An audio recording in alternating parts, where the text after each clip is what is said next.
നിങ്ങളുടെ ഇഷ്ട പരമ്പരകൾ എക്സ്ക്ലൂസീവായി സൺ നെക്സ്റ്റ് ആപ്പിലൂടെ തികച്ചും ഫ്രീ ആയി ഇപ്പോഴേ ആപ്പ് ഡൗൺലോഡ് ചെയ്യൂ. ശരത്തേട്ടൻ അങ്ങനെ വഷളൊന്നും അല്ല ചേച്ചിയമ്മേ. ആ ദേവികയാ ശരത്തേട്ടനെ കുറ്റക്കാരനാക്കുന്നത്. ഇടയ്ക്ക് ഞാൻ അങ്ങനെയും ചിന്തിക്കാറുണ്ട്. ശരത്ത് അത്ര വലിയ കുഴപ്പക്കാരനാണെങ്കിലേ ആ മനോഹരൻ അവനെ പണ്ടേ അവിടുന്ന് അടിച്ചിറക്കത്തില്ലായിരുന്നു. ആ അതെ, അതാ ശരി. നിത്യയുടെ അച്ഛനും അമ്മയ്ക്കും അറിയാം അവൾക്ക് ശരത്തേട്ടനേക്കാൾ നല്ലൊരു ഭർത്താവിനെ കിട്ടാൻ പോകുന്നില്ലെന്ന്. അതെന്തെങ്കിലും കുന്തം ആവട്ടെ, നീ പറയാൻ വന്ന കാര്യം പറ. ബ്രഹ്മശ്രീ സോമൻ, ചുവന്ന വേഷം, കഴുത്തില് രുദ്രാക്ഷം, പണ്ഡിതനാ, പണ്ഡിതൻ, ജ്യോതിഷത്തിന്റെ മറുകര കണ്ടയാൾ. വല്ല കള്ളനോ ആയിരിക്കും. അല്ല ചേച്ചിയമ്മേ, പുള്ളി പ്രവചിക്കുന്ന കാര്യങ്ങളെല്ലാം അച്ചുട്ടാ. ഒരുപാട് അനുഭവങ്ങളുണ്ടെന്നാ പറഞ്ഞത്. സത്യത്തിൽ ആ ദേവിക വലിയ പ്രശ്നമൊന്നും ഉണ്ടാക്കാതെ നിൽക്കുന്നതേ പുള്ളി അവിടെ ഉള്ളതുകൊണ്ടാ. നീ എന്തോ സില്ലു ഈ പറഞ്ഞു വരുന്നത്? ഈ ബ്രഹ്മശ്രീ സോമനെ കൂട്ടുപിടിച്ചാ നമുക്ക് ഈ ദേവികയെ പറത്താൻ പറ്റും. അവരെത്രയും പെട്ടെന്ന് ആ വീട്ടിൽ നിന്ന് ദേവികയെ തുരത്തും. അന്നേരം ഇങ്ങോട്ട് വന്ന് കേറാതിരിക്കണമെങ്കിലേ നമ്മളും എന്തെങ്കിലുമൊക്കെ ചെയ്യണ്ടേ? അത് വേണം. അവൾ അങ്ങനെ ഇവിടെ വന്ന് റാണിയായിട്ട് വാഴാമെന്നൊന്നും കരുതണ്ട. കാര്യം ഇത് 21-ാം നൂറ്റാണ്ടൊക്കെ ആണെങ്കിലും ഇപ്പോഴും ഇത്തരക്കാരൊക്കെ ഭൂമിയിൽ നിലനിൽക്കുന്നത് എന്തുകൊണ്ടാ? അവർക്ക് എന്തെങ്കിലും കഴിവുള്ളത് കൊണ്ടായിരിക്കുമല്ലോ, അല്ലേ? അതെ. അങ്ങനെയാണെങ്കിലേ ആ പണ്ഡിതനെ നമുക്കൊന്ന് കണ്ടാലോ? കാണാം. ആദ്യ കാഴ്ചയിൽ തന്നെ എനിക്കറിയാം അയാള് മിടുക്കനാണോ അല്ലയോന്ന്. അത് കണ്ടുപിടിക്കാനുള്ള കഴിവൊക്കെ ഈ പ്രേമയ്ക്കുണ്ട്. ഞാനെന്നാ നിത്യയെ വിളിച്ച് പറയട്ടെ നമുക്കൊന്ന് കാണണോന്ന്.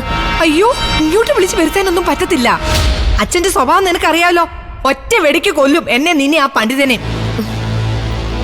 എന്തായാലും നീ അങ്ങനെ ഒന്ന് വിളി, പുറത്തെവിടെങ്കിലും വെച്ച് കാണാം. സോമനെങ്കിൽ സോമൻ. ദൈവം ഏത് രീതിയിലാ ഒരു വഴി കാണിച്ചു തരുന്നതെന്ന് പറയാൻ പറ്റില്ലല്ലോ. നീ വിളിക്കസില്ലു. ആ ദിവ്യനെ പുറത്തെവിടെങ്കിലും വെച്ച് കാണാമെന്ന് പറ. നിത്യയുടെ ഹൽദിക്ക് വിളിച്ചിട്ട് പോലും ഞാൻ പോയതല്ല. അതൊന്നും സാരമില്ല. നീ ചെല്ലാത്തതിന് നിത്യക്ക് സന്തോഷമേ കാണത്തുള്ളൂ. അവിടെ നടന്ന നാണക്കേടിന് നീ സാക്ഷിയായില്ലല്ലോ. നീ വിളിക്കേ. പിന്നെ അച്ഛനും സിദ്ധുവൊന്നും ഇതറിയാൻ പാടില്ല. അതുകൊണ്ടാ ഇപ്പം വിളിക്കാൻ പറഞ്ഞത്. നീ വിളിക്കേ. ഞാനേ ആരെങ്കിലും വരുന്നുണ്ടോന്ന് നോക്കാം.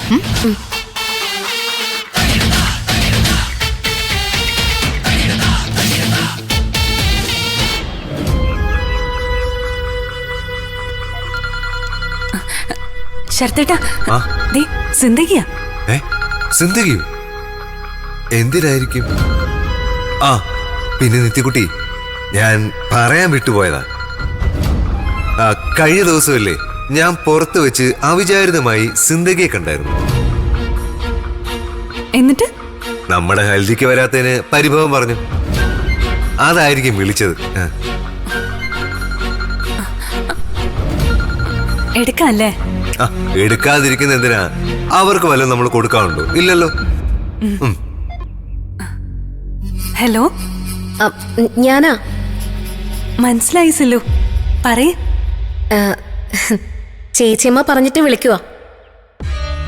ഒരു കാര്യം പറഞ്ഞിട്ട് ഞാൻ പെട്ടെന്ന് വെച്ചേക്കാം. എന്താ സില്ലു?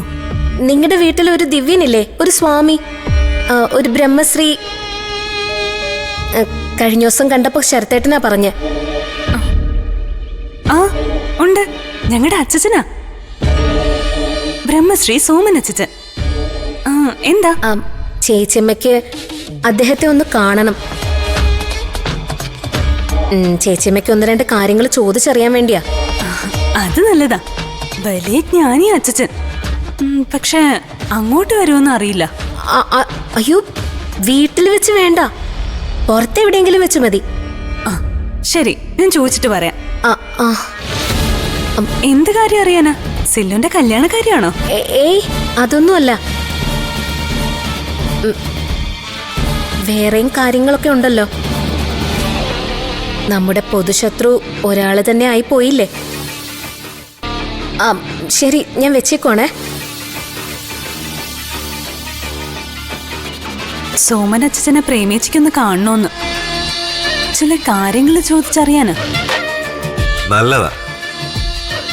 സോമൻ അച്ഛന്റെ പ്രശസ്തി ലോകം മുഴുവനും പരക്കട്ടെ. ഡി, നീ വിളിച്ചായിരുന്നോ? എന്തു പറഞ്ഞിട്ട് ഇങ്ങനെ? ചോദിച്ചിട്ട് സമയവും സ്ഥലമൊക്കെ പറയാന്ന് പറഞ്ഞു. അങ്ങേര് ദിവ്യനാണെന്നല്ലേ പറഞ്ഞത്? എവിടാണെങ്കിലും നമുക്ക് പോയി കാണാം.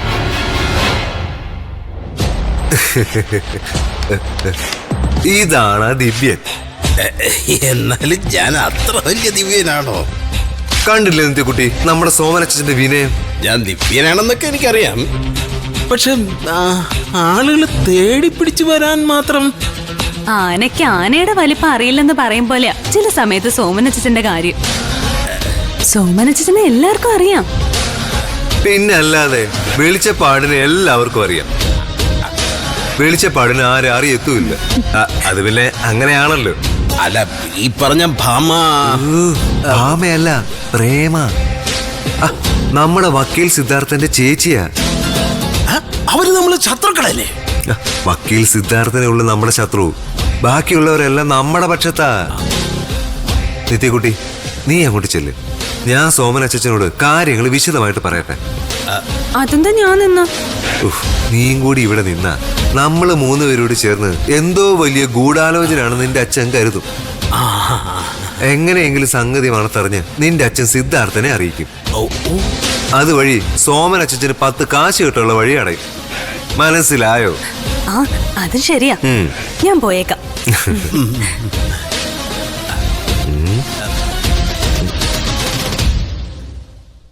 ഞാൻ പറയുന്നത് സോമൻ അച്ഛൻ ശ്രദ്ധിച്ച് കേൾക്കണം. അതുപോലെ ചെയ്യണം. ചരത്വം പറയുന്നത് പോലെ ഈ സോമനച്ഛൻ കേൾക്കും. പറഞ്ഞാട്ടെ.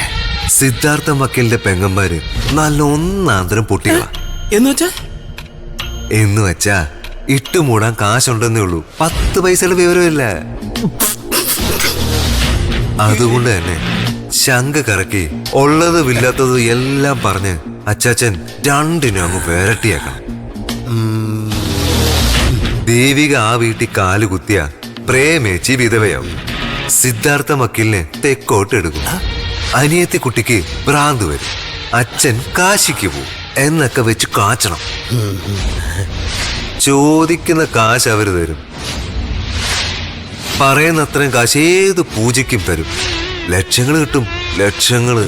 എങ്കിൽ പിന്നെ ഞാൻ ഏറ്റു. അവനെ എന്നെ പറ്റി ഗംഭീരമായിട്ട് പറയണം.